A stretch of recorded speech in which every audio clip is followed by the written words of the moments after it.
Hi, this is magician Chuck Caputo. We're going to have a lot of fun today. Usually I'm demonstrating some antique magic props. Today is no exception, but I'm going to talk about the genius of Anverdi. I think this needs to be done because he was way ahead of his time. I wrote everything down here and I got a few things on display. Tony Anverdi was born Antonius de Vries in Holland, and he was born August the 20th, 1925, and he passed away January 31st, 1995. He was a baker. He started off as a baker, then he became a clown, and he did a lot of his original effects. He did a lot of electronic magic as well as liquid. A lot of people don't realize he did liquid magic as well. I have a few pictures here. Here's Anverdi. I was fortunate enough to get this picture a while back. Okay. And here he is as a European clown. It is somewhat different than what we're used to seeing here in this country. Okay. And here's one of his catalogs. This is pretty old. It's in great shape, actually. Throughout the years, he sold a lot of things through mail order, and that's how he made a lot of his money. And he appeared in the Genie magazine many years ago on the cover. So there's a nice write-up of him. All right. And in 1992, he came out with his book, which I happen to have right here, 50 Years of Magic Creation. It's a really cool book. You can find it on used magic list nowadays. It's fairly expensive. When I bought this, it was only $50. I think it goes up to maybe $200, $250, somewhere around there. And here's his lecture notes. And Verdi did a lot of things. He was very creative. He did a lot of things with handkerchiefs, balls, silks, things of that nature. Here's his two lecture notes. These came out in 1964, I think. All right. And throughout the years, people ask me, why did I get into collecting Anverdi? Well, I just don't collect Anverdi, but I perform Anverdi. In 1988, I would say, I was very fortunate to do a show here in Pittsburgh with Del Rey. And Del Rey became a good friend of mine. He was fantastic, way ahead of his time. And so we kept in touch throughout the years, mainly on the phone. And I also heard about Anverdi, so I started to look into what he had, and he came up with a lot of neat stuff. I love black plexiglass. Most of his props, as you can see, are black plexiglass, blue plexiglass, all different colors of plexiglass. All right. Some of the most favorite effects of mine happen to be the Inverti talking skull. This was the first Inverti prop I ever got, 1990, I'd say. And I hooked the transmitter up to a toe switch, so when he operates, it's hands-free. It's really cool. And there's a bunch of things. His spirit bell is nice. This is his Dallamento effect.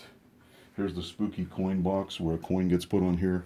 When a spectator tries to grab it, it falls down. It falls through. They can't grab it. Here's the barking dog, the hand box, the surprise box. And over here are some of his liquid magic. Now, this is not my full collection. I have most of it packed away. This is a really good one. This is called this ring glass. You stack the rings up and line appears out of nowhere. This is the long neck bottle. These are just different types of bottles and trays and so forth. Okay, and but that's how I got into Anverdi. I've been doing magic now professionally for 35 years, just under 30, and that's a trick in itself. So I still use a lot of his effects, particularly the Anverdi talking skull. Now, back in the early 60s, there was a rumor that somewhere in the magic community that a electronic die was going to come out. There was speculation, and Anverdi was the one that built that. And I'll show you what it is. It's basically a black plexiglass die. And what the idea is, whatever number is facing up, the spectator closes the lid. You can't see into it.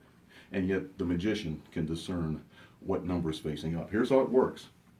He started off with a die. This is probably one of his first effects. If you look, there's little LEDs that light up.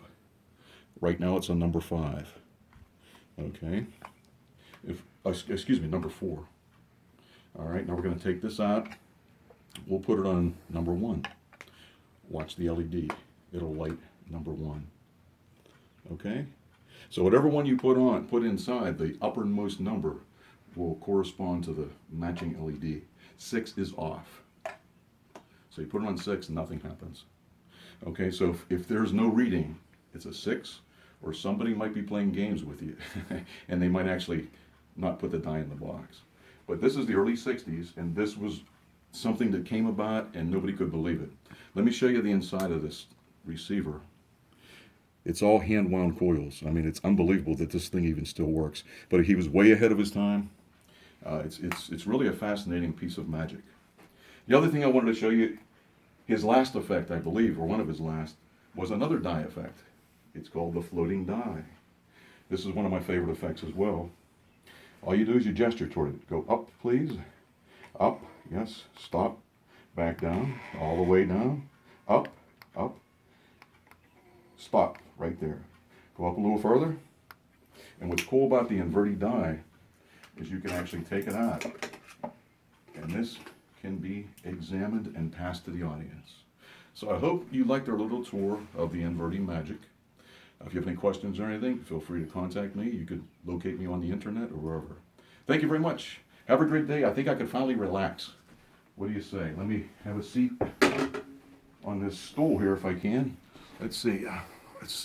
Oh, wait a second. Oh, my goodness. I think I have to go to the hospital. All right. We'll see you. Have a good day.